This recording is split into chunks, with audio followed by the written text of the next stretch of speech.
everyone. That was so bad. That was weird. That was a really weird way of saying it. That was weird. Hello, everyone. Welcome to episode 7 of the Slated Double Features podcast with your hosts, Joshua Francisco Mitchell and Matthew Vivian. Hello, Matt. Hello, am I not lovely anymore? I know, I panicked. I should have said an adjective, but I couldn't It's think of okay. one fast enough. My mouth moved too fast for my brain there, so I'm sorry. No, it's all right. I'll live. I'll survive. What if I say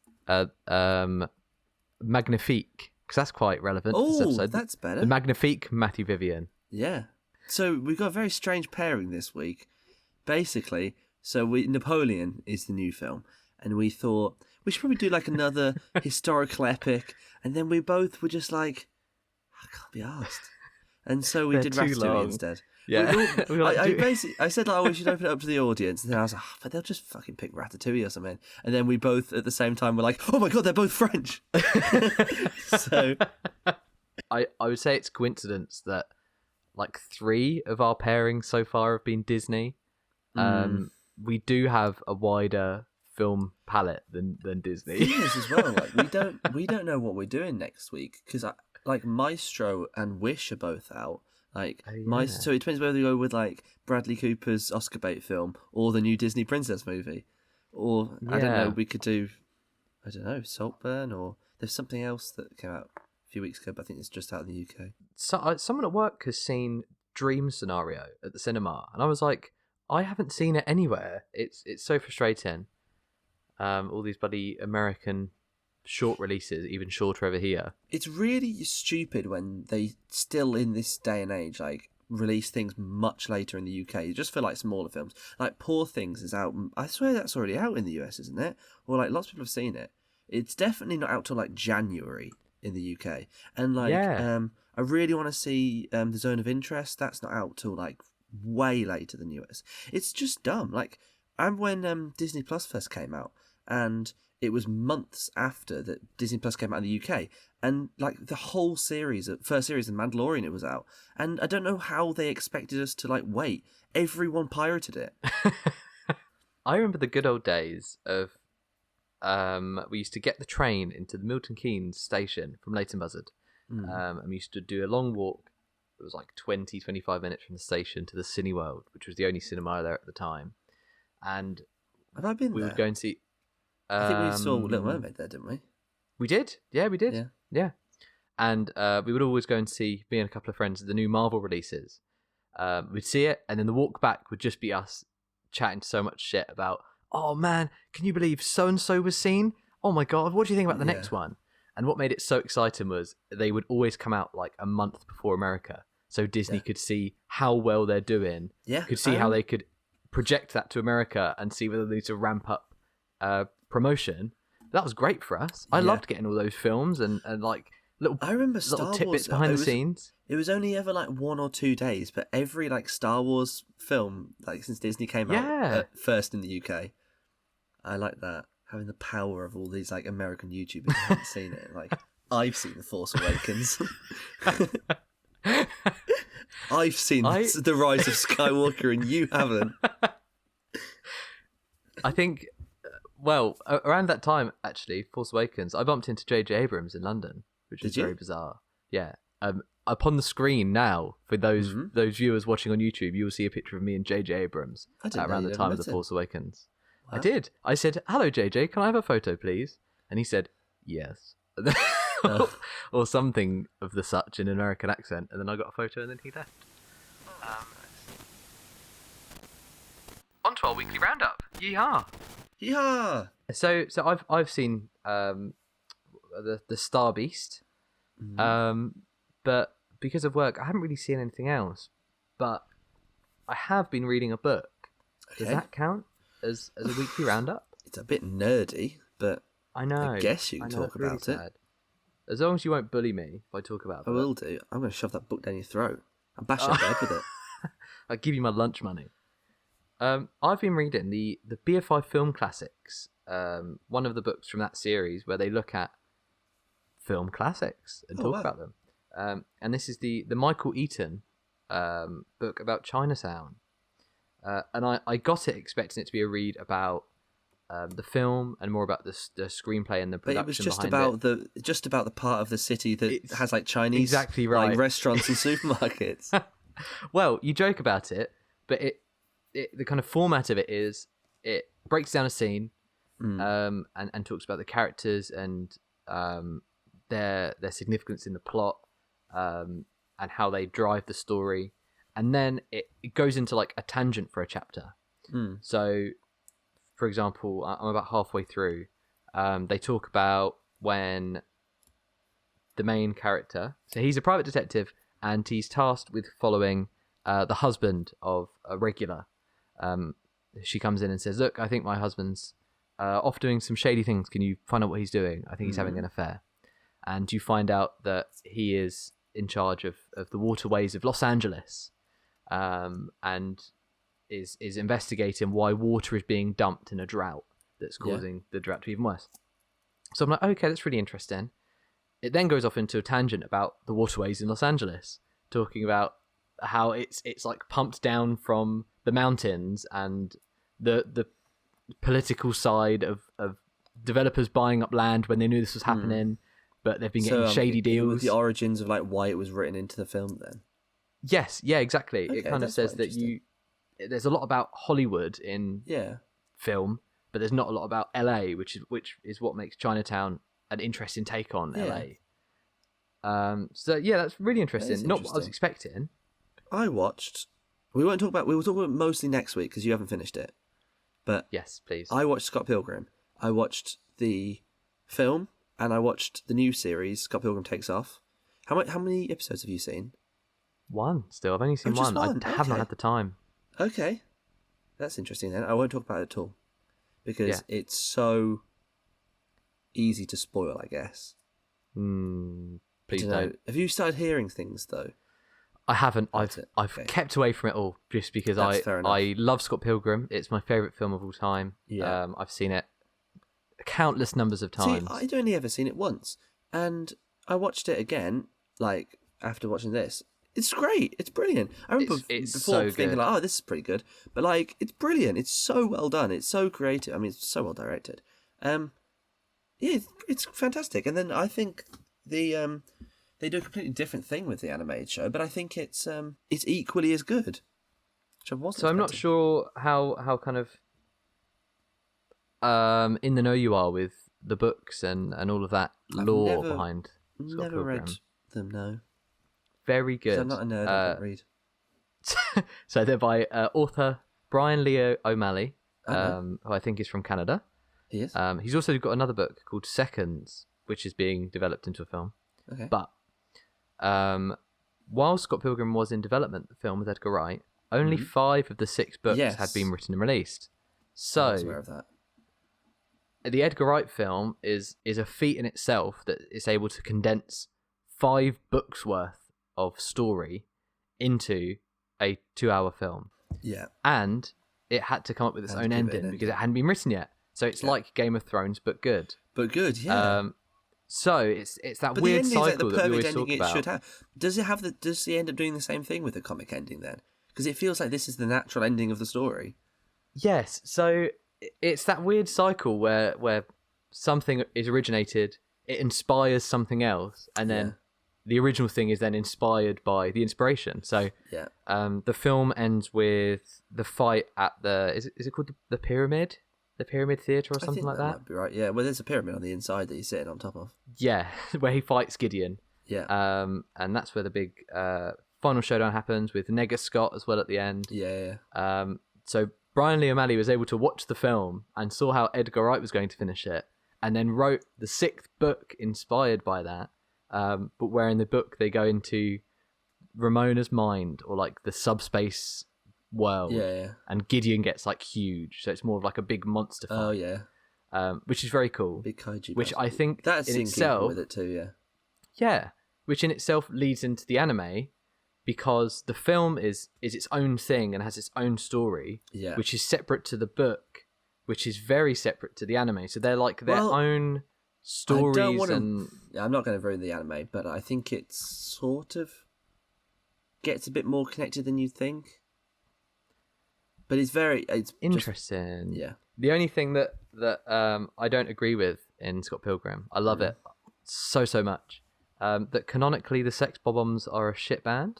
Yeah, but I know. Actually, they kind of slap. They were quite good. But it's nice seeing in the anime, like, characters who were fairly small roles in, like, a 2-hour movie, who are now, like, young Neil. He has loads to do in the anime. Yeah. It's great. It's seeing him become, like, whole characters. And Matthew Patel is, like, a character in, like, most of the episodes. It's really good. Cool. Oh, wow. Yeah. That's very exciting. It's great. It's really good. Oh, that's lovely. I'm very excited to watch it, you know? We'll discuss it properly next week. So our film this week is the long-awaited Napoleon by Ridley Scott. I thought you were just going to say the long Napoleon then, because it certainly was that the too. long Napoleon. Matt, what's the plot? Oh, God. I only saw it like 4 days ago. Right. So it starts off with me walking into the screening in pitch black while everyone else is watching Marie Antoinette getting murdered, getting executed, and I'm trying to find my seat, and everyone, and they're singing some French song in the background, and probably I think there's some text on screen. I didn't get a chance to read that. I didn't want to trip up on the stairs. Anyway, she gets her head chopped off. I don't think that's really relevant at all, but maybe it is. I don't know. Like I said, I joined late. Anyway, Napoleon watched that, and it's like a soldier. It's very unclear like what rank he is near the start. Anyway, he does a siege. Funny you should say that, because it starts with a screen of text explaining what Napoleon is doing at the point.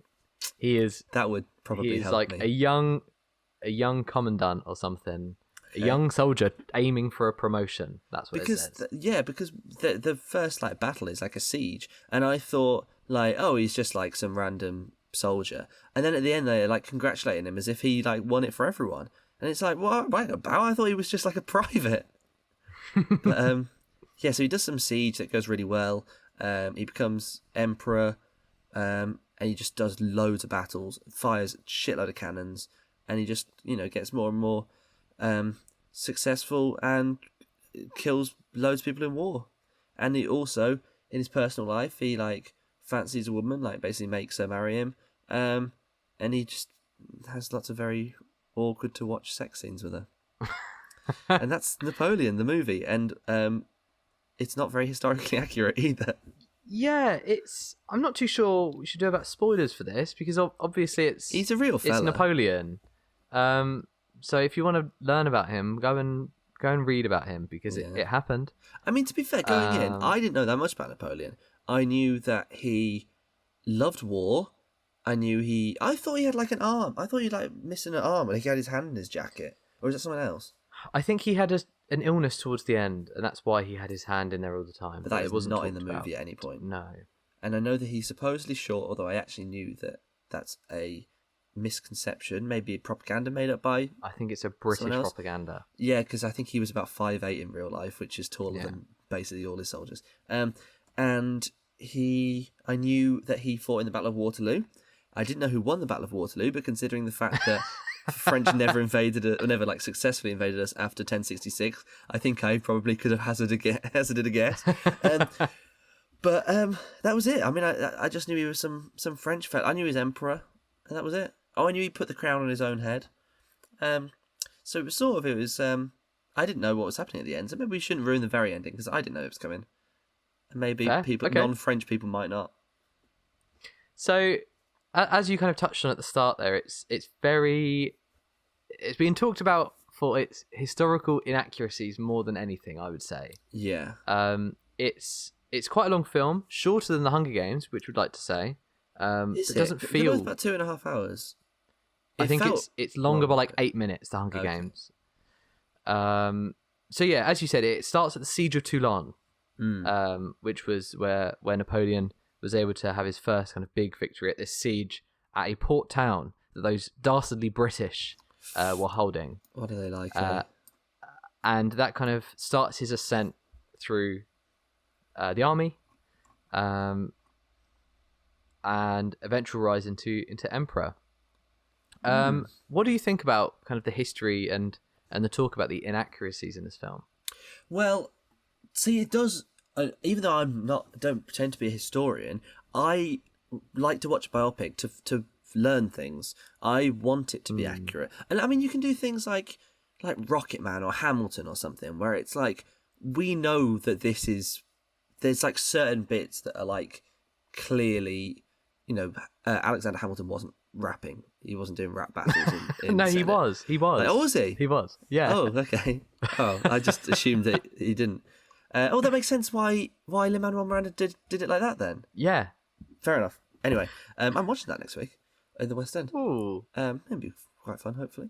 What was I bloody saying? Oh yeah, I think it's all right in movies to do stuff like that when we know like what's true and what's not. But this movie is so like, I guess, naturalistic and so like it feels like it ought to be accurate. That when you get told things that aren't true, it sort of feels a bit more like the betrayal of the storytelling.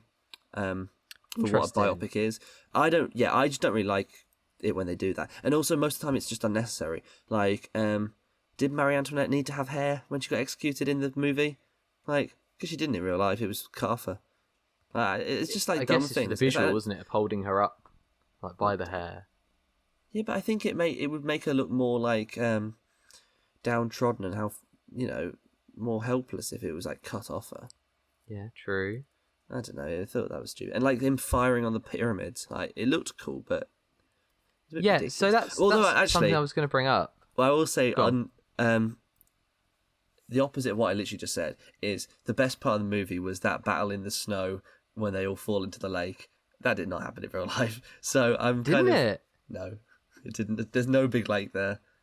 I don't even think it was That's in snow. All the paintings of that battle aren't snowy at all. But, that was a very cool sequence. That was a really cool sequence. It was better than anything else in the movie. The battles in general were the best part, without doubt. Yeah, big time. Because Waterloo was really good as well. But yeah, talking about that pyramid shot, I think that's a good point to talk about Ridley Scott and some of the heat he said for something this. about that. So that was brought up to him in an interview actually about the pyramids, and they said, well, there's no evidence that Napoleon ever visited the pyramids. Oh, he he did. Shot at the pyramids. He did fight in the Battle of the Pyramids, but it was like in the pyramids were like in the distance. They weren't like right next to him. And they asked, why did you do that? Because it's not true. And he said, because the visual of him firing at the pyramids is a very clear and easy to understand image that he took Egypt. And as a filmmaker, that is fair enough. And I think the film is filled with moments like that. Unspoken like character beats or ways to convey information because it's so fast. It spans over such a long time. He did a lot of stuff in his life, and there's only so much. Apparently, they're doing like a 4-hour cut on. Are they? Is it Apple they're releasing it on? Yeah. Yeah. Apparently so. I don't know if it's the sort of thing that would be better as a miniseries, though. Things don't have to be movies. Like Killers of the Flower Moon, I was kind of at times like, you don't have, just because you're Martin Scorsese and movies are like your thing, you can make a miniseries. Yeah. And sometimes, I don't know, something like this maybe would have been better for it. Ridley Scott was kind of asked all these questions, and I don't know if you've seen any of the interviews. Yeah, he said some crazy shit in the on the press junket. Yeah, he's been telling people like that. Interviewers have been asking him, "What do you say to these people who have been calling out the historical inaccuracies of Napoleon?" And he said things like, "Get a life," and "Shut the fuck up." Yeah, he said the French hate themselves, so like, why would you care about what they think? He was asked like, why didn't you go away and read up on this yourself? And gave an answer like, "That's not my job. That's what a screenwriter and a researcher does." Yeah, it's just his job to film it. In the same conversation as Martin Scorsese, I think it's really interesting that they've both had big films releasing this year, both big kind of historical epics in their own way, but handled very differently. And I think the response to Ridley Scott releasing this and its historical inaccuracies and the way it holds film and storytelling above all else compared to Scorsese's, which is very respectful. In all of like the interviews with Scorsese, you'd be saying about how he, talked to the Osage people, and he had loads of he hired real like Native American chiefs in the movie, and they would like be consultants, and it was a very different approach that he took. So it's interesting because they're both these long time spanning films. They cover such a long time, and they both have these like emotional hearts at the center. which drives them through. Yeah. They're the kind of plots where you would say, why is that relevant? Cut it out. Yeah. But like, if you got rid of Napoleon and Josephine, although it's not arguably the most interesting thing about him, you're not caring about him. You're not caring about what he's going through. You're not giving him that drive to do what he does. Yeah. And what do you think about the fact Scorsese is heralded as the father of auteurs, and Scott is like always shot down, having released like 4 films in the time that Scorsese has made Flower Moon? I know, yeah, God, because he was saying a similar. I mean, Ridley Scott, he kind of gets on my nerves a bit.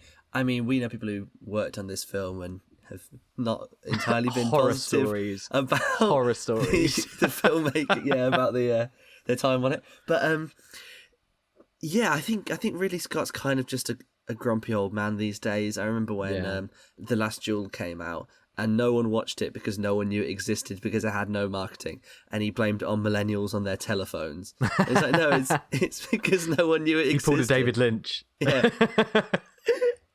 I mean, I actually liked The Last Duel. I thought it was pretty good.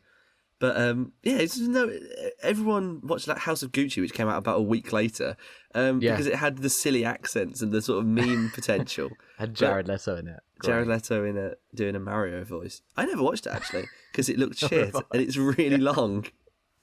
But I heard it wasn't that great. But yeah, he's been like that for. This isn't a new thing that he doesn't care about historical accuracy. Gladiator. I mean. Yeah, there's no thought put into it. He just wants to make a movie that's epic, which I get, because I did, as my final year uni film, I did basically we wanted to make something that was sort of, I guess, it needlessly impressive, just so we can say that we did it. And so we were like, well, what cool sets can we get? And we thought, well, if we do a biopic, we can see what like old buildings do we have in the area? Well, there's a big metal industry in the West Midlands, and so we went to Black Country Museum. We spoke to the historians, and they told us about the women's chainmaker strike, and it was a really interesting story. And so we thought, okay, we'll do a film about that. I literally worked at a museum that had a old chainmaker shop. So I was like, well, we'd film there, and we asked some other places for like the streets. We can do that. And I wrote the script as because we originally just wanted to make a historical thing and just do all the cliches and have a bit of fun with it and do whatever. And then having the responsibility of having it set in a real period did kind of get on my nerves, because I wanted to just do what I wanted to do. And we did send the script to a historian who then ripped it to shreds and just ripped, crossed everything. I'm really angry. The way I interpreted it, she wasn't very happy about how I wrote it. But then I did mostly appease her, but I also was like, yeah, but these are fictional characters. This isn't like, the setting's real, but I don't care. And so I get where Ridley Scott comes from. Historians saying you can't do this does kill the filmmaking process, and it is really annoying when you're trying to just do a creative thing that will entertain the audience. So I get it. But exactly. If you wanted to watch a film about Napoleon, go and watch a documentary.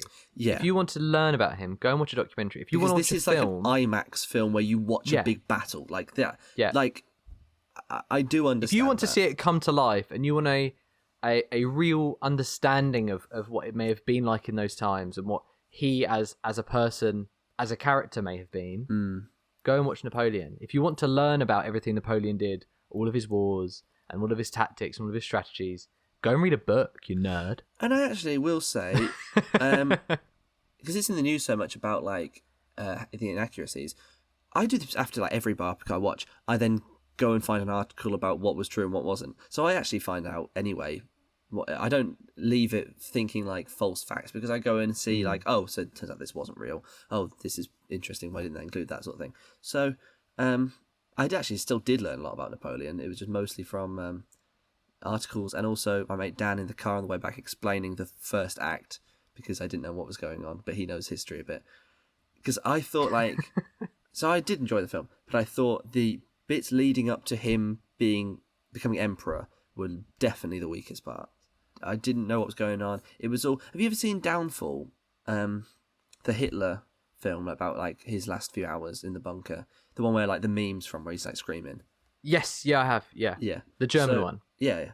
So I watched about an hour of that. Bro, when he's screaming about that one maths exam I took about how I hard it know, was. yeah. I was like, man, Hitler, you're right, my friend. Hitler, you're right, my friend. Hitler, you're right, my friend. Yeah, he nailed that. AQA 2016 was hard. So, when I was watching that, I was like, okay, I'm not German. I don't know German history that well. I'm being introduced to loads of characters, all of whom are middle-aged white men in very similar-looking uniforms. I don't know what these ranks are. I don't know the hierarchy of this. I don't know these characters' names. I don't remember them. They're not names I'm familiar with.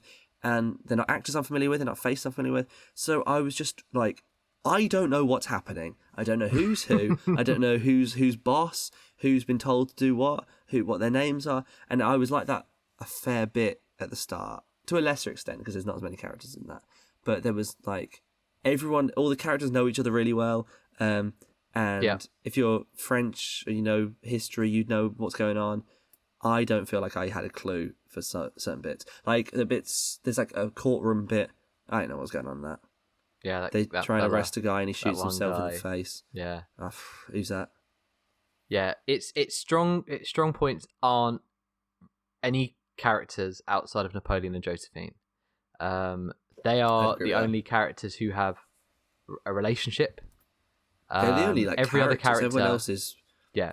Everyone else rocks up and is like, "Hello, I'm a French general. This is what I did at this point in history, and here's some exposition." Yeah, Napoleon and Josephine are the only two with like character arcs and reasons for you to invest in them, and you learn about their personal lives and all this. Yeah, everyone else is just, I'm the general in this battle, and I'm the general in this battle. I'm the king. I'm a different king. And something that I do think, so in the Hunger Games last week, we talked about how they're always saying that Corio is like this marketing genius, and we don't see him do anything really except for say to Lucy Greybird, you should sing a song right now. Like, in this, you are absolutely shown why Napoleon is such a like genius of warfare. Like that snowy bit, especially like the way he's come up with a strategy, that was very, very well done. As like, oh, I get why this guy is the big deal that he is. It's not just that he was born into like extreme wealth, although he was, contrary to what the poster says, he was very rich to start off with. He didn't come from nothing. So what did you think about the performances in this? Good. Everyone was good. I mean, there was no, I wouldn't say Oscar for anyone. No, I would agree. Well, you know what? Shout at me if you think I'm wrong. I think Joaquin was miscast in this. I thought... Okay. I understand. I think there could have been someone better, but I thought he was good.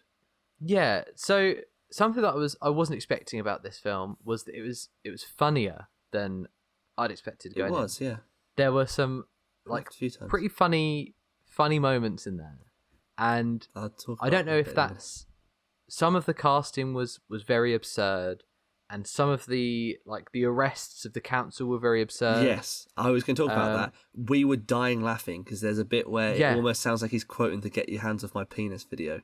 You know, the like, "This is democracy manifest." That one. There's like a guy who, when they're arresting him, he goes like, "But I'm eating my succulent breakfast." Yeah. And it was exactly. So and like, it's got me and weird... Alistair and Dan just burst out laughing. It's got really weird, like, beats like that you wouldn't expect from a big Napoleon war film, like an epic.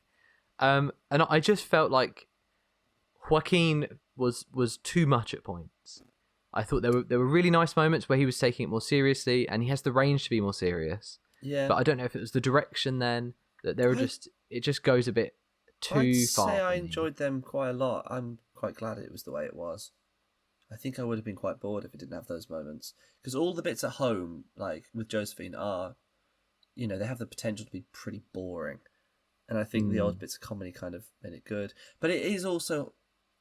I get what you're saying, because like Josephine's story is so serious. Like her life is so serious. She is treated pretty badly by Napoleon throughout the whole movie. And she doesn't have any funny moments like that. It's just in his performance. Just him, yeah. I get what you're saying. Like, because there was like a sort of funny bit where he's like barking like a dog almost to like say like how horny he is to get all the servants out of the room. And it's like, this is like a funny scene, but he's basically saying like, I want to rape her. right now, and so it's sort of, I don't know if it's really the right time and place for it. Something that I did like, it's a theme throughout, is almost Napoleon's isolation at the start, and then throughout, just about being how great he is, which is kind of the big thing, how no one can compare to him. Yeah. And I think with Phoenix being the only American in it, although you may immediately think that's stupid because everyone else is either French or British, Yeah.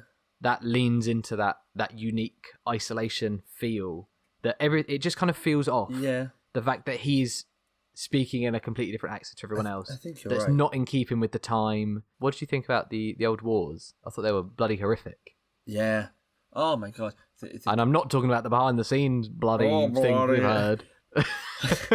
My favorite, the best bit of the movie was when he opened fire the cannons on that crowd. That was sick. They just like exploded into pieces. That was really cool. I tell you what, in like movies, I've always hated how they've had to like movieify a historic battle. Like they'll have people don't have shields, for instance. I mean, this was past that time, but I mean, in old battles in movies, they wouldn't have a shield, they wouldn't have a helmet because you want to see the actor and you want to have them seem a badass with just fine with a sword. They do stupid shit like that. And in this, it's so like the battle, the way they fight seems pretty accurate to me. Like their battle formations and how like like the Waterloo, like, especially. Yeah, that's what I mean, Waterloo. The British like just form a circle, and then the French just circling them, like, and they're just sort of stabbing each other. And I thought like that. Ridley Scott shot it so well that it looks so dramatic. It's so well done, but it is on paper you would think this is boring to watch, but it wasn't at all. Maybe a bit controversially, I would say that Ridley Scott could have made Killers of the Flower Moon, but Scorsese couldn't have made Napoleon because of direction like that. I don't think Ridley Scott could have done Killers of the Flower Moon. He's too much about I think spectacle. He could have done it. No, he just makes like movies that will be like epic to watch, and that I don't think he. No, I don't think he could. I don't think he'd take Molly seriously. I don't think so. Let me get up, just out of interest, Ridley Scott's oeuvre. And if anything, I actually think Scorsese could probably do a Napoleon film.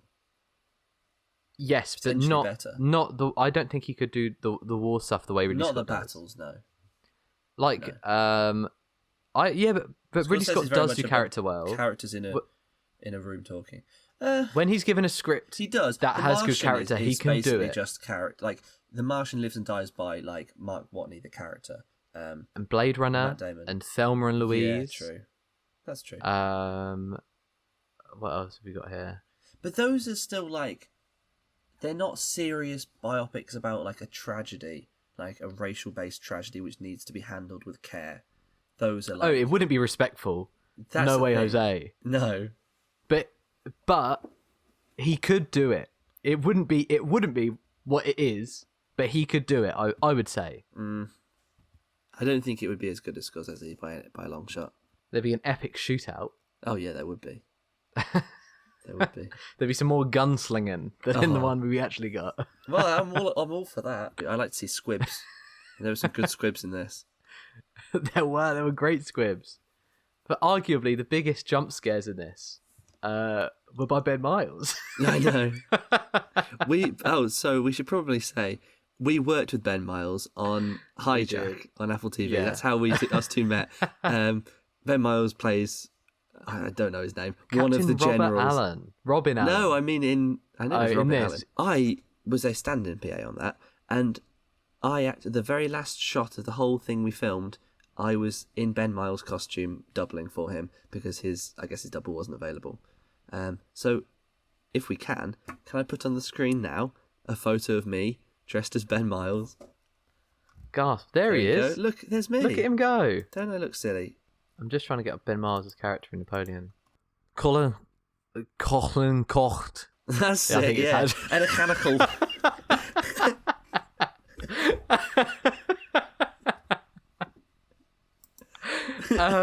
So yeah, Ben Miles, that was quite scary, and Kevin Eldon was in this as well. Kevin Eldon was also in Hijack, but I didn't notice him in the movie. I just saw his name in the credits. Yeah, he was the doctor. He was the doctor with Josephine. Oh, okay. Napoleon goes to him and is like, "Can you say this baby's from Josephine?" And he's going to say no. That was Kevin Eldon. Okay, I didn't recognise him. I did recognise Miles Jupp though. I was like, what the hell is Archie the Inventor from Balamori doing in this movie? Yeah. That was really with a weird. Dutch accent. Yeah, like he's just a comedian. He's Yeah. goes on Mock the Week and stuff. That was really, really weird to see him in Napoleon. Yeah. So Napoleon. Have you got anything else? Yeah, Yeah. I don't think so. Should we rate it? Go on then. 3.5. Between I would 3 also and give it 3.5. I might. Yeah, it could be 3. What would bump it up? Just being better.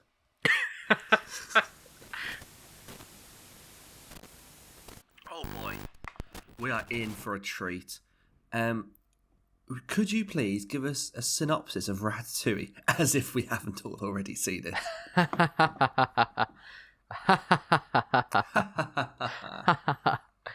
Ratatouille follows a rat named Remy. He's a French rat, and he strives for more with his life than his rat family and his rat dad and his rat brother. But what stands him aside from the other rats is his sense of smell and his sense of cooking. He's a rat who taught himself how to read because he can, and he also taught himself to cook just also because he can. And he saw on the telly at an old farmhouse Gusteau, a French chef, a 5 Michelin star French chef in Paris. And as chance would have it, he gets washed into this beautiful city and meets by chance a cleaner at Gusteau's restaurant, and they become an unlikely pairing, which leads to many hijinks involving food, controlling through hair, and hygiene in the kitchen. Oh yeah, it's my favourite movie based on food hygiene. Second would be Boiling Point. That's got a lot of talk about food hygiene ratings. This is great. It's just another Pixar classic, really. Before Pixar absolutely fell off, this is great. Yeah, I mean, this is like peak Pixar. Just snorting a line and then coming up with a name for a concept for a movie. They're like, but get this. I mean, get this. So this movie came out, was it 2007? 2007. So we were like 8. So we were like prime audience for Ratatouille. So I didn't rewatch Ratatouille for this podcast because I watched it about 3 weeks ago because it's such a great film. And I know it inside and out. But I did watch... No, not Inside Out. We're talking about Ratatouille. No, sorry. Yeah. Anyway, I didn't... Sorry, like I said, I didn't rewatch Ratatouille this week. But I did watch the lockdown TikTok Ratatouille the musical. Oh, what is that? Oh my god. So basically, a man ate a bat in China, and as such, we all couldn't wipe our asses for 2 years. And during that time, we had to stay at home. And people just fucked around because they had nothing to do. So someone posted TikTok where they were singing a song about a Ratatouille, like a show tune, and then the TikTok community got involved. Oh, good. And different people wrote and performed like whole musical numbers from a Ratatouille musical, and like costume designers made like costumes, and like they designed the set and everything, and wrote the book and everything, and it just became a musical created by the Ratatouille fan base. And oh god, no, it's good. Oh no, it's really fun. This is a real imagined situation, isn't it? No, but it's not celebrity. Well, the filmed version that I watched was celebrities, but it's good. It's wholesome. It's just people having nothing to do because the country was in lockdown, and just creating a banger of a musical. And the songs were all good. All right, sing one. Anyone can cook. I can't remember how it goes, but the main one, which is the finale, it goes like, Remy, my Ratatouille, the rat of all my dreams. It's something like that. That was like the original one, and then they made that like the finale. Wow, that's great. But wow. they're all bangers. Like, there's some really good ones. You got like all the scenes really. I think Anthony Egos was a bit shit, and the guy who played him was not menacing at all. The guy who was Linguini nailed it. He was just like in the cartoon. It's the kid from No Hard Feelings. Is that what it's called? That Jennifer Lawrence. Oh yeah, comedy that I yeah. didn't watch. And like Adam Lambert was Emil, and Wayne Brady was is it Django, his dad. So there's like some stars in it. So yeah, I watched that. I'd recommend it. It's on YouTube. It's an hour long. And any listeners out there that want to go and watch it, if you look up Ratatouille Rule 34, that's where you can stream it. But away from your OCs and your little fan group Ratatouille, onto the big boy film. Okay. What do you think of it? Well, it's animated, so I, as an here adult, we go. only watch TikToks because I'm Gen Z. So I can only watch TikTok remakes of classic movies. I love The Princess Bride. Great movie. I haven't seen that original from a boring one. But oh my god. The TikTok. Oh, Finn Wolfhard as Inigo Montoya. Amazing. No, Ratatouille is brilliant. Of course it's brilliant. It's we all great. know it is. It's fantastic. Yeah, this falls into the old... Right, we need to start picking films to pair with new films that aren't necessarily good. Because we've done this the last couple of weeks where we've paired them with great films that There's nothing to say because it's just perfect. It's hard. Shall we... Okay, let's review Ratatouille then, and we're only allowed to say negatives.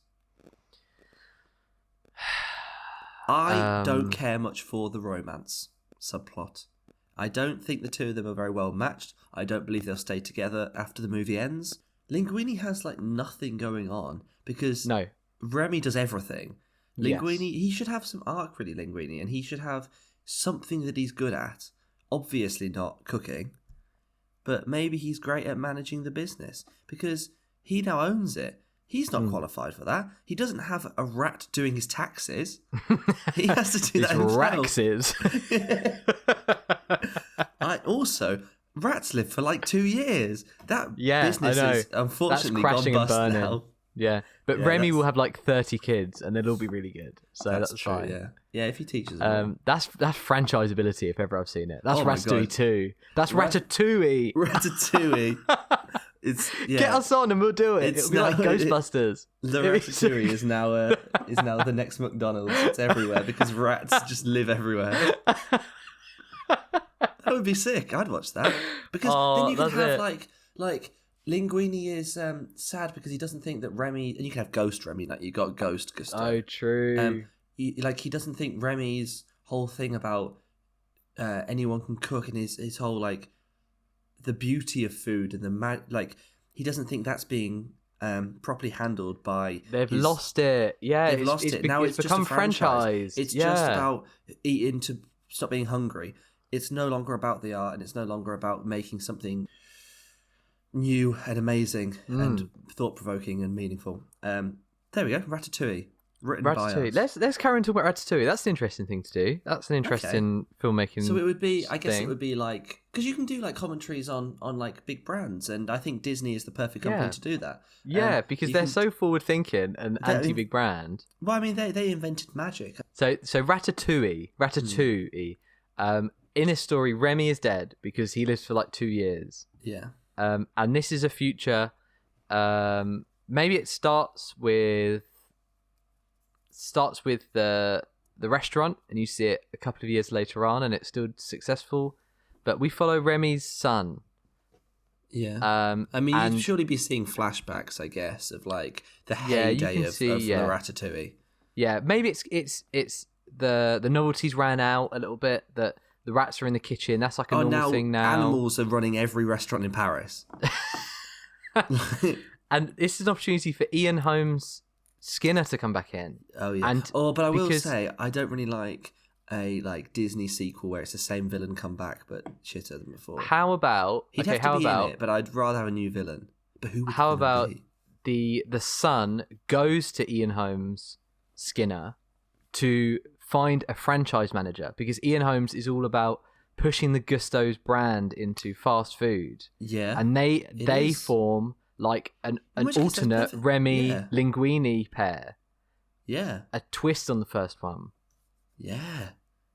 How much further in the future would we say? Because I think it might be better if, rather than being like Remy's son, it's like Remy's like great grandson, who he doesn't have any connection to Remy anymore. He doesn't care about. He didn't raise him. Never met him. I just want the rat dollars, Dad. Yeah, rat euros, please, or rat francs, because I'm pretty sure it's ambiguously set in the past. I'd say Ratatouille. Yeah. Okay. But this could be set in the present. But then you'd have to have Linguini be quite old. No, you don't have like the dreamy Paris if it's set now. It's going to be rank. Yeah, there's just. So I still think in the slight past. Yeah, in the slight past, and so that's kind of what's the inciting instant? What kicks off our story and leads our rat hero into did, franchising? Food become like? I mean, obviously, mine was Mackey's founded like the 50s or 60s, but like, when did it like boom as like a consumerist thing? I mean, I feel like 1999 is like the year of consumerism movies. Like, you got Fight Club, The Matrix. Okay. Like, I'd say maybe around then, possibly. Like at the turn of the millennium. So the family business is now going under. Linguini can no longer. Remy's dead. They've lost the magic, and the only rat out of all of Remy's kids that got the gift of the smell or whatever is our hero. But our hero doesn't share the ideals of Remy and Gusteau, and decides, well, I'm not being on this sinking ship. I'm going to find my own way in life, and I will bring money back to the family. I don't want to sound woke, but should we have a female rat? Have you seen Ratatouille? No. You know Ratatouille? The female rat's just got boobs, big boobs. Okay, it's a big boob rat. There's no female rats whatsoever in Ratatouille. Yeah, no. So that leads our female rat to go on. Oh my god, that'd be so horrifying. What if Remy, like, rather than dying of old age, just gets like fucking glue trapped? That would be dreadful. But you need to have. So the whole movie you talk about like how Remy's gone, and then we see the flashback, because you need to have the part in the like third act or like the end of the second act, the lowest point of the movie in every Pixar film that makes you cry your eyes out. It's just Remy in a glue trap trying to get out, and he can't. Oh, that's sad. And then like the next morning, like Linguini opens the door and he's dead. Because I guess like who would put that down? Like Skinner or something like that? The new villain, let's say. Yeah, it's an accident thing, and that leads our character to dislike the humans again. So this time he's going against the family again, but negatively. And he learns to really like the humans in the end. Shall we have it? So, because you need stuff with Colette. So what if Colette, she's still knocking about? Well, they broke up when everything went south. Oh, he's divorced. He goes like full Han Solo, and he's like really sad. She'd come back into it. Maybe she's now running a really successful restaurant. Because let's be honest, she makes way more sense running a restaurant than he does. Maybe she runs it at the end of the movie. Maybe they get back together and she's like in charge of it, or like in charge of more than like he is. Yeah. Because what if, like, obviously, he's very much like the hat stays on in the bedroom. When Remy's gone, he can't satisfy her. He can't even get it up. She leaves. It was all without someone yanking on he's just yanking his hair. It's all just going all over. His limbs are going all over the place. He can't control himself. He's just breakdancing. While he's yanking on my hair, she's yanking on my cock. And on my heart.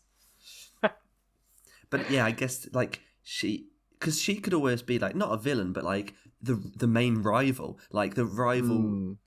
But then she wouldn't do a franchise. I guess Skinner would be the rival franchise.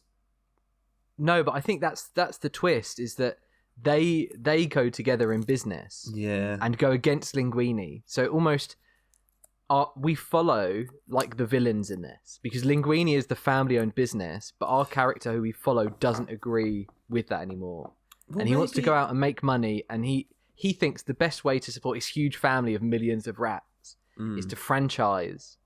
And the first act is them building it up and getting the first one, our first Rat Donald's. Yeah. And then we have a montage. What are we calling? I guess it would still be called La Ratatouille. Okay, La Rat Donald's. Yeah. It would be called like La Ratatouille though, right? Because that's like what they call the restaurant at the end. But it should be called something else. Yeah, I think so. Like and after the first act, where they're successful, they overcome getting the first franchise made.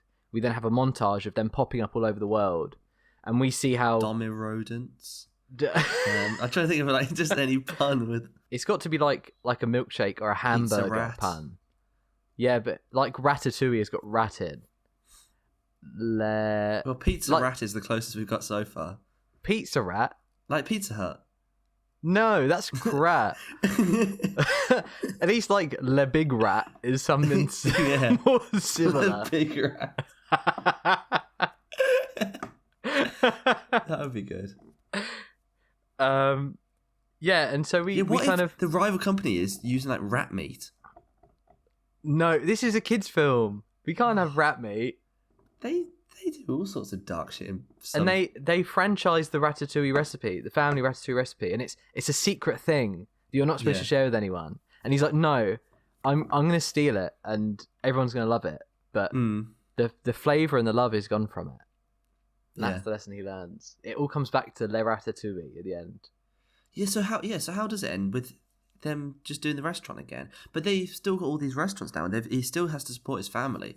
So should we say it carries on as a global thing, but they have to actually put care into it now, and it has to be a. But it's still You don't want to have like a corporate thing as a positive at the end, like Crispin Glover left Back to the Future because he didn't like how in the end like they sort of win by just financial gains, like they just become rich, and he thought that detracted from it, which I kind of agree with. So maybe they lose everything, but they still have La Ratatouille, the original restaurant. Oh, they get bought out. It turns into like a courtroom drama, and they get bought out. Like B-movie does. Yeah, they get bought out by McDonald's, and he ends up losing everything. He loses the family Ratatouille recipe.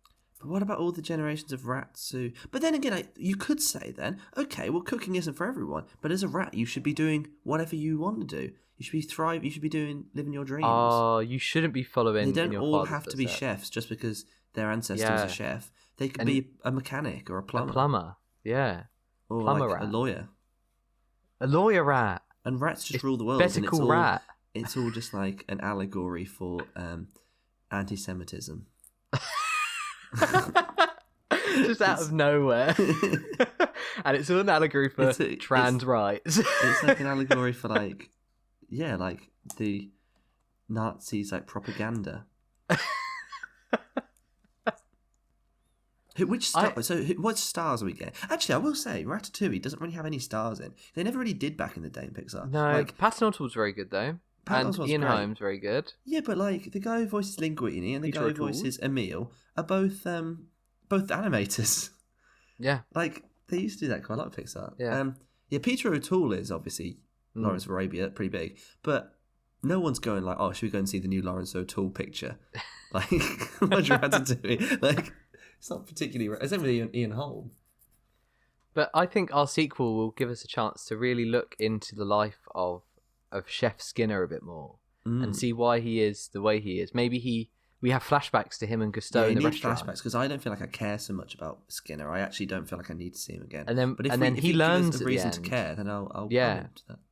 He learns, although he's very pro franchise and helps the rat franchise. He at the end gets turned around in a similar way to the what's the critic called? Ego. Yeah. In a very similar way. And he ends up working at Le Ratatouille at the end. Well, Peter O'Toole's dead. So should we just kill off Anton Ego? Ego's not there. Who cares? He can need to be in the story. Yeah, he can be in the background somewhere. He can wave. We'll just say he died. Yeah, because you need to start. If we're going to start it as like a tragedy, what's happened since? Our biggest customer is dead. Oh, and now it's just a tourist trap. Like, I saw a TikTok about how like rats made the food here, except it was set in 1999, so I guess TikTok was right. I got facts. Could be like, I saw on MTV that rats were on this place. I saw Dog the Bounty Hunter went here and liked it. And it's still in keeping with the kitchen culture. Maybe we could look more into that, like in The Bear, where they do like all the behind and all the corner shouting and all the politics behind that. Yeah, maybe the pressure around it is maybe the pressure around it is what makes our character leave in the first place. The fact that he's so talented, he builds disdain towards this world and wants something where it's so easy to do that there's no pressure to get it wrong. takes the art out of it, and that leads him to make Rat Donalds and Le Big Rat. And Linguini, who is our not our villain, but like our ground. But he's to the just a story. dopey little like puppet, like he is. But he's in the grown other up since films. then. He's grown up, Yeah, and should we he give him a goes to character, Le give him Big. something he's good at rather than just being like a puppet. Hmm. And just Well, being... he goes to Rat Donalds, and he doesn't understand why Le Ratatouille is losing business when they've both got the same ratatouille recipe, except one is made with love and passion, and one is just. So we say that corporate Rat Donald shit. sells like ratatouille because that seems weird Yeah. for fast food. Well, yeah, I but guess this you is could say that- France. but that's the famous one, isn't it? Yeah, People who don't like people the would go ratatouille. for the they'll ratatouille, wouldn't they? Yeah. In Rat Donalds, it's called Le Big Rat, and that's the ratatouille. It's not a Yeah, Big yeah. Mac. It's just Yeah, a big stack of like. It's just a what is it? Courgette. It's just a ratatouille burger. That sounds awful. I always thought as a kid it was like, because it doesn't look like sliced up. It doesn't look shit. It looked vegetables. really nice. So but I it'd be thought, as a my kid- worst nightmare. Well, I thought it was like slices of like pasta, like like lasagna pasta. I thought it was like circles of like the lasagna sheets, because you get like different kind of pasta, and that's what it looked like to me in this swirl with a bit of sauce. I thought that looks bloody lovely, that. And then I found out it's meant to be chopped up vegetables. It's just not animated very well, and I thought that's awful. Why would he want to eat that? Yeah, why would you eat that? And now I've had Bad ratatouille. choice. It's dreadful. Have you had it? Yeah, loads of times. You're a little bit cultured, aren't you? Oh yeah. Well, it's Have just you had- it's just vegetables. Have you had the Big Rat from Ratatouille? I would love to try one, and obviously we're going to do like branding as associated with like the release of this movie. Oh yeah, of We're course. gonna There'll be do like a pop-up Ratatouille stores. cookbook. Oh yeah. We would sell big rats for real. We make as much money off that as possible, really, because then we might get a third film. We can really franchise this. 'Cause it's got potential. I mean, you can make so many rat characters. I think we should also lean into the rat run angle, especially in corporations of, like the big hench rat in Ratatouille, and he's got the tag on his ear. Yeah, Like Git. or Git, where his name. it's implied that he's been tested on. Yeah. You could lean into that, like the You rats do are being bred to be some- worked, and lean Yeah. into like the animal welfare of that. Well, you do, but animal well, yeah, because you have like osses, and you have like some animals are like bred for doing like labour, and dogs.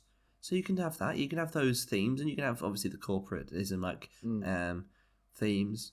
And that's a think metaphor we've got for this just from Pixar with the this. grunts like us in business. Yeah, so this genuinely would be a good movie.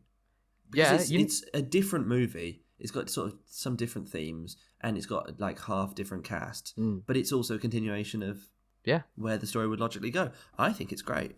And the Ratafellas would love a follow up to Ratatouille. Oh, yeah. So you've already got that there. We can get in the original cast of the Ratatouille the musical. They can do cameos for all we can do the some big songs. Ratafellas out there. I think so. I think this is a great idea. Anyone listening out there, if you want to be involved, please write to us.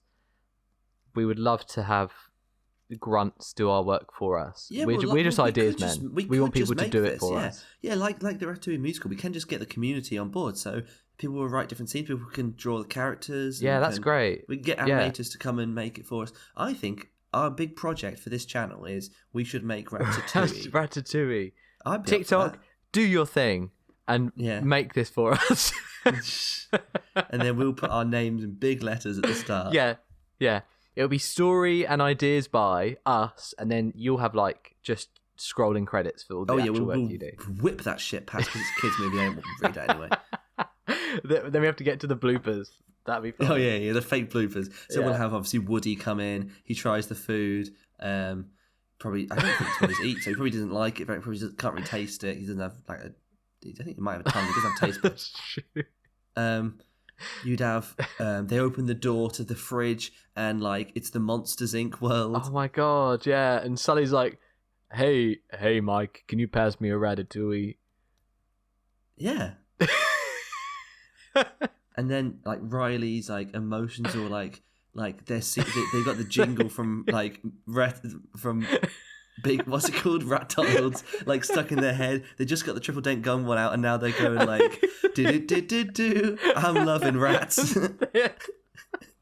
They end up killing themselves because he just won't leave their heads.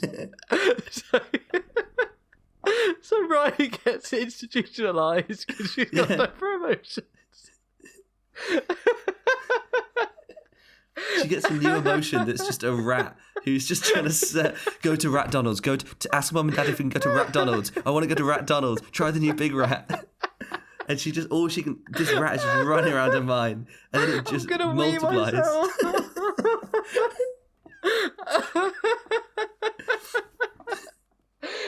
Oh, this is the best idea, Bob Iger, please. Please. Oh, Please man. Great. Right. Well, that's our review of Ratatouille. It's our review of Ratatouille, a movie that doesn't exist. I'm gonna give Ratatouille 4 stars. I'd give Ratatouille 4.5 stars. I'd give Ratatouille 5 potentially. I'd give it 5.5. Yeah, 5.5. Great. What's after this? Filmmaking lessons. I was going to say we're going to go from this to talking about my old top 2 fan film.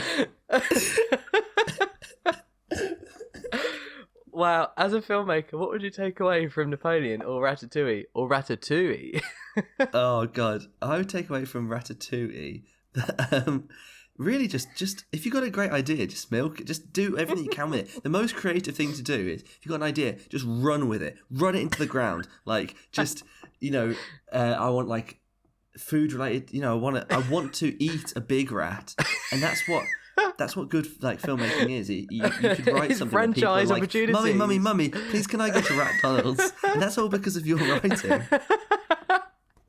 But don't forget, when you sell it to Disney, you don't own any of that. So you don't get any money from it. But think of all the money you're making them, and that's the most important thing. Yeah, but Disney are they're such a beautiful, wholesome, magical company that I might just donate money to them. And this is non-ironic as well, because we actually love Disney, and we hope to be working with them very soon. Yeah.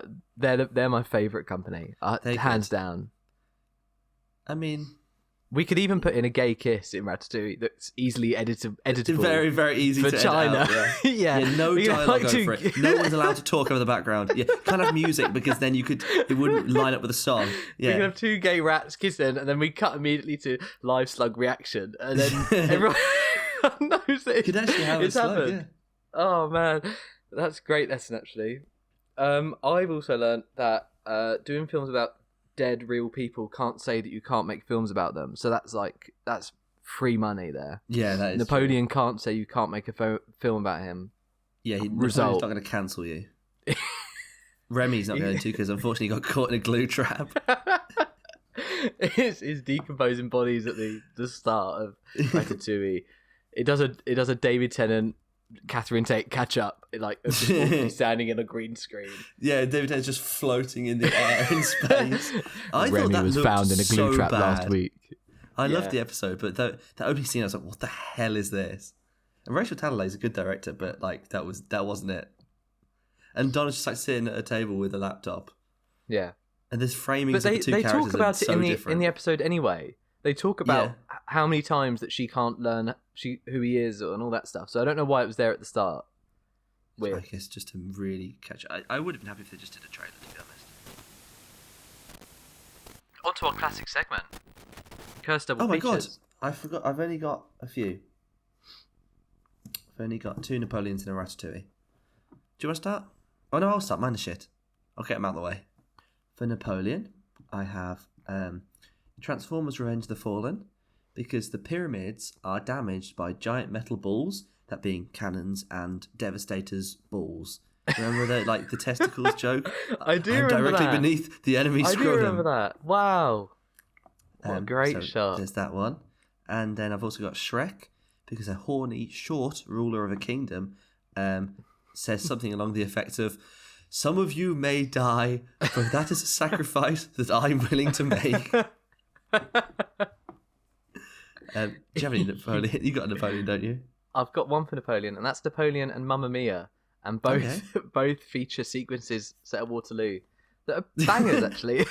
They are actually. That's a good one. And then I've got 2 for Ratatouille. I've got Go ahead. Ratatouille and Weekend at Bernie's.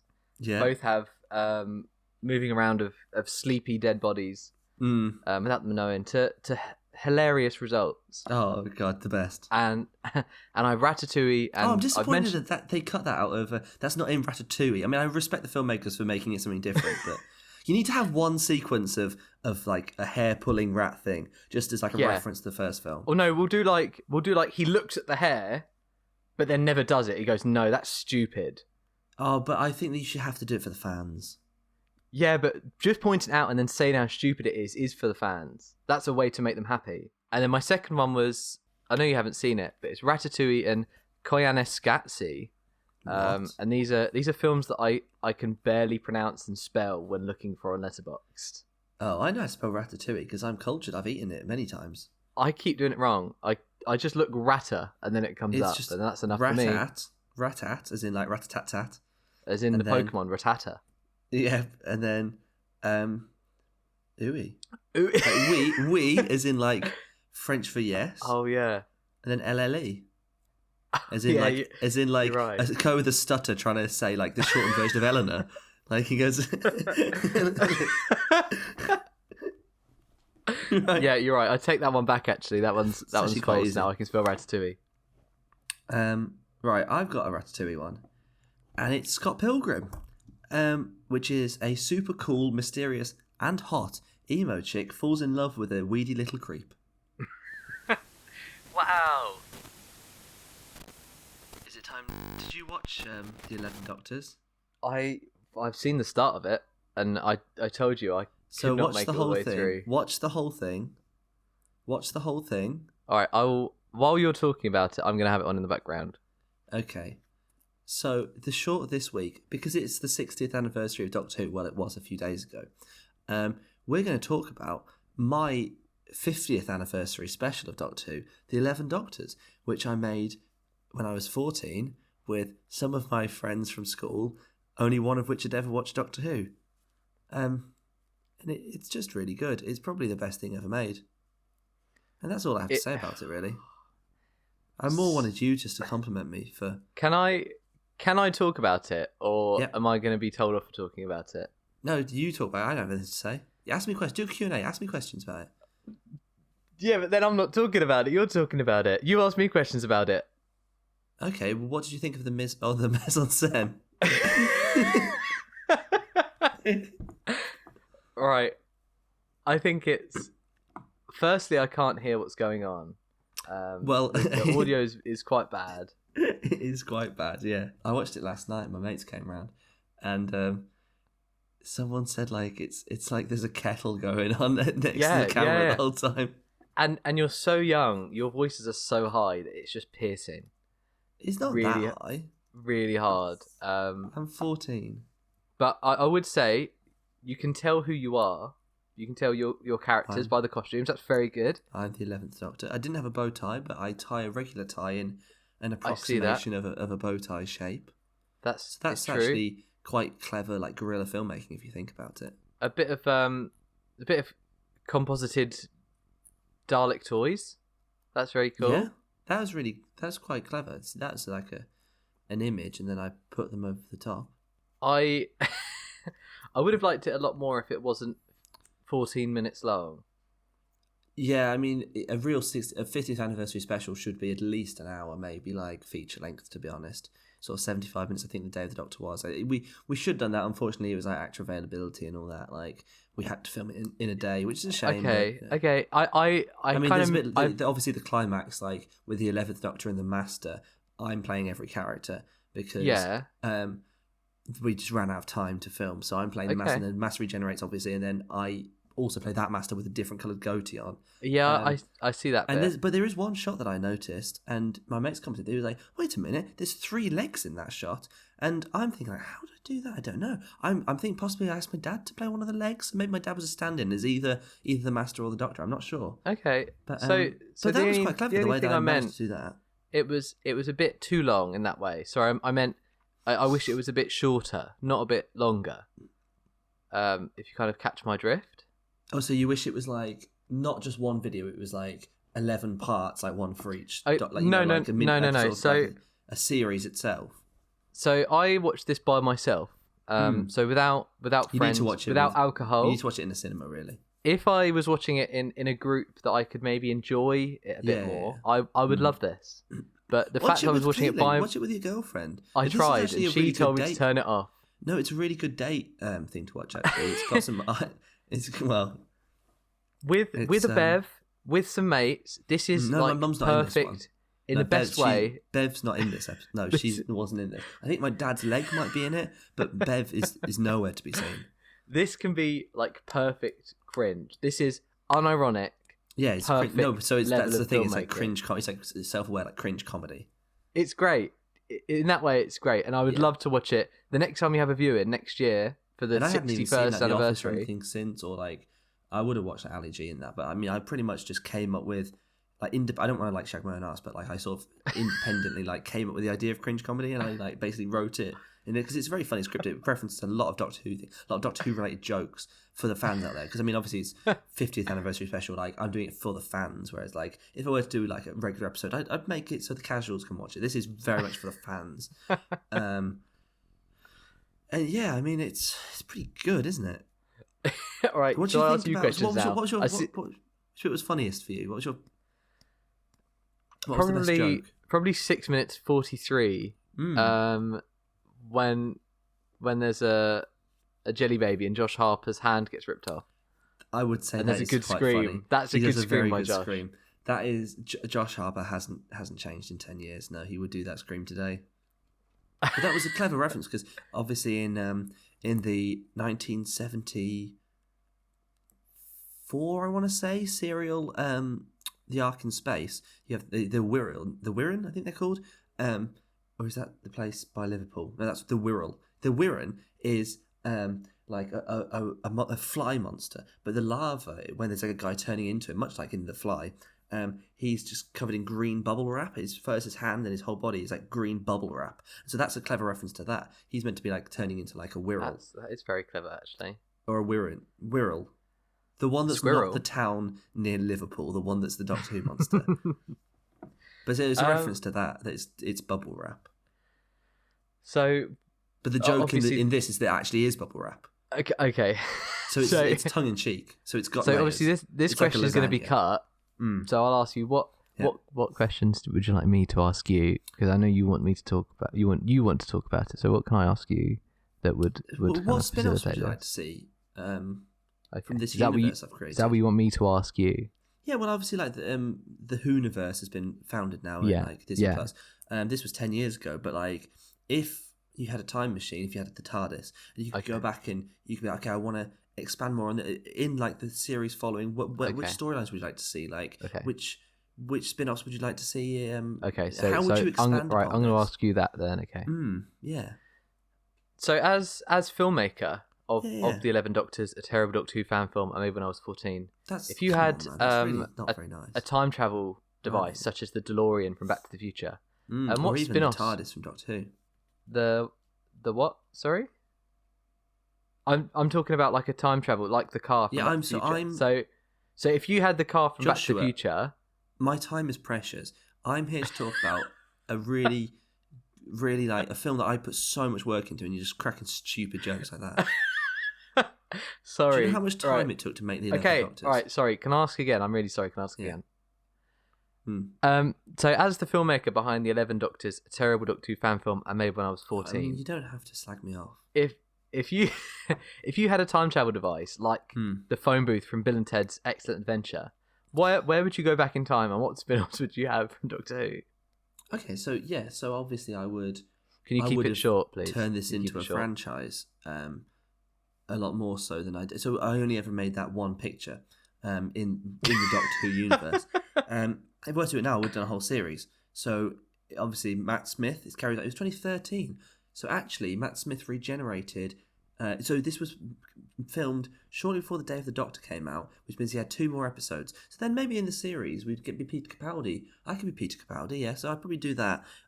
Josh would reprise his role as Clara Oswald wearing a Kate Middleton Oh my mask. God, I'm really sorry. Would you look at the time? So I think that kind of rounds off this short segment, really. Obviously, at the start of the 11 Doctors, he tries to see Shakespeare. We never did. Thank you very much, Matt. Thank you for coming in and talking about the 11 Doctors. That's great. I think we've learned a lot from that. It's very insightful. Thank you for talking about your short film. I need to go and film the 15 Doctors. So thanks for interviewing me, but I've actually got more important things to do. And everyone at home, we'll put a link at the top of the description, right at the top of the description. Everyone, make sure you check it out. Doctors. Check it out. Like, comment, and subscribe. Thank you, Josh Harper, for recommending this. I'll do a sequel. It's never too late. I'll do a sequel if you want it. We'll have to hire someone to be Shooty Gatwa. It'll be an It's Always Sunny situation, I feel. Well, that's what we want to avoid. So that's our short for this week. It's great for publicity. I would like to say a massive thank you to Josh Harper for recommending this one. A very apt recommendation for our Doctor Who talk at the start of the episode. He's been mentioning it for weeks. Oh, has he? He has. Great. Yeah. Great. If you have any other cursed reviews, please leave them down below. If you have any thoughts about the episode, or you want to moan about how we were wrong about Napoleon or anything like that, or even if you want to be involved in Ratatouille, please let us know, because we'd love any form of interaction, please. Absolutely. Also, tell us what to review next week, because we still don't know. Yes, please. There's a few things that are out, and we'll talk about whatever you want. Anything. Probably a and new get one. ready for this giveaway. Maestro, Wish, Saltburn. There's probably others. Yeah. Whatever you want. Yeah. Maybe there's a Bollywood film that you really love and you want us to watch. God, do we have to? But thank you very much for the session, Matt. Thank you very much for the podcast. And you can find us on anywhere you find your podcasts: YouTube, Spotify, Apple. I think that's probably it, And check out all of our social medias if you're not following us. We have a TikTok where we upload our reels. We're on Facebook. And we're on. We will be doing X. our Ratatouille. It would just all be Ratatouille now.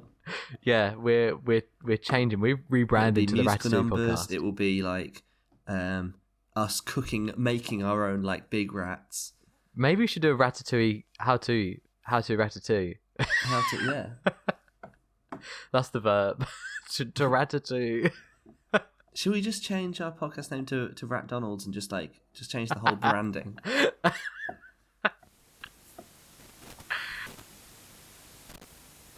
Lovely. Right, well, this episode's thank long you enough. very Let's much. end it. I'll see you on the next one. And you. A2. A2. A toi? Oh, et toi? Oh, well, this is for the end Whatever's bit. French. Whatever's French. Et toi is French. Et toi. Yeah. Because A2 is Latin. A2. This. Et toi, Remy? And this is for the bit when it's fading out at the end. Did you see that Ridley Scott was asked about A24? About And he said production A23. companies? Yeah, I love it.